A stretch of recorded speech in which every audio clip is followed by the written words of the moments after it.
In Ghostwire Tokyo, you play as Akito, an adolescent Japanese man who is swept up in some supernatural nonsense after being tragically killed and then re-inhabited by the ghost of a spirit detective. Wait, spirit detective? Ghost? Finger guns that kill spirits? Some might even call a spirit gun? This is just YuYu Hakusho. Great! Ghostwire Tokyo released in March of 2022 by the Tango Gameworks development studio for the whopping price of $60. So grab your plot armor and your training montage because it's time we dive into this first-person open-world action RPG and answer the question, what is Ghostwire Tokyo worth? The coolest thing about Ghostwire Tokyo is how weird it is. When you launch the game, you're very much thrown into the middle of the story as a very confused Akito. After being recently converted into a spirit detective, Yusuke encounters the main villain of the game, Hanya. Hanya quickly articulates how he wants to liberate all of humanity from the coils of being human and lock them in a trance-like dream or something. Wait, kind of like Madara. This is literally just fanfiction of who wins between Madara and Yusuke. Anyway, the plot is the most compelling part of this game. The story is absolutely wild, and the entire time I was playing, I was just trying to figure out how grand the stakes could get. Then set the story inside of a modern Tokyo, and you have just a pretty cool environment to play around in. I'm a huge sucker for color palettes that lend themselves to neon, and this game definitely doesn't disappoint. I don't know that the colors necessarily provide a ton of functional guidance, unlike games like Have a Nice Death, but it is pretty to look at, and that's the summary.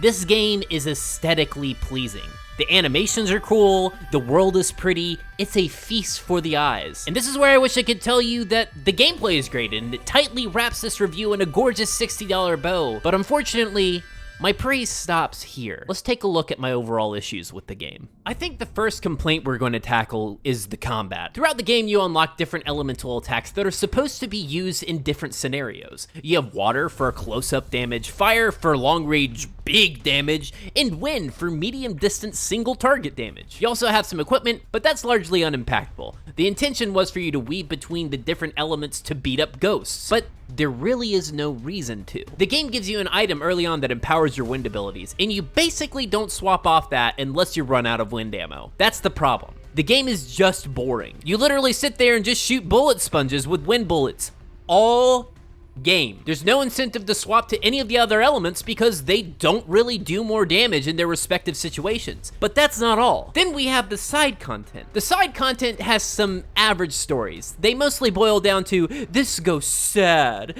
this ghost bad, kill that ghost, now ghost glad. They don't really give you anything. No special loot or items, just random upgrade tokens and some money and cosmetics that you can't even see. Bringing us to the tried and true issue of having no incentive to actually want to do anything outside of the main story. And oftentimes the side quest objectives are just way out of the way. But what if I told you that this isn't the biggest issue? I think the real nail in the coffin with this game is that the world is just no fun to traverse. Multiple times I was playing the game and I thought, man, running from point A to point B sucks. In an open world game, it's important that the act of movement is exciting in itself. A great example of this is the PS4 Spider-Man game. I never fast traveled in that game. And Ghostwire, I wish I could have fast traveled to fast traveling because the game is just so terrible to move around in. Your movement is just so slow. Running from place to place is agonizing. I mean, for God's sake, Yusuke is a spirit detective and he can't even parkour? The screaming internet talking head can vault over a freaking fence. How does our protagonist have the mystical power of wind, water, and fire, but he also runs a 9-minute mile? The open world experience is literally 90% of the game, so if you screw this up, what are we left with? I'll tell you what, a 6-hour campaign for $60 with some of the blandest gameplay I've ever seen. To me, games are games before they are storytelling mediums, and this one fails to create a world that is fun to play in. The story is cool, sure, but I almost consider dropping it at hour 2 because it's just not fun. If you want to experience the gameplay mechanics of this game at a lower price, then go play Lichdom Battle Mage. At least that game doesn't cost an arm and a leg. This game is about as much fun as playing Tetris by carving blocks into a stump. The combat is boring, movement is agonizing, and I think it's just leaning on a weird story to carry its subpar gameplay decisions. So clearly, I don't think this game is worth $60. So, what is Ghostwire Tokyo worth? Finally, Madara, I've found you. I'll have you know that I'm 10 times stronger since I last faced you. Urameshi, you think that you can stop my token plot of world domination?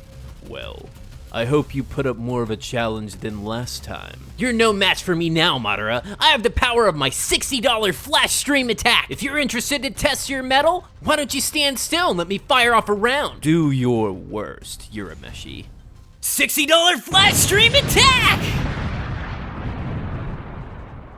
What? That's impossible!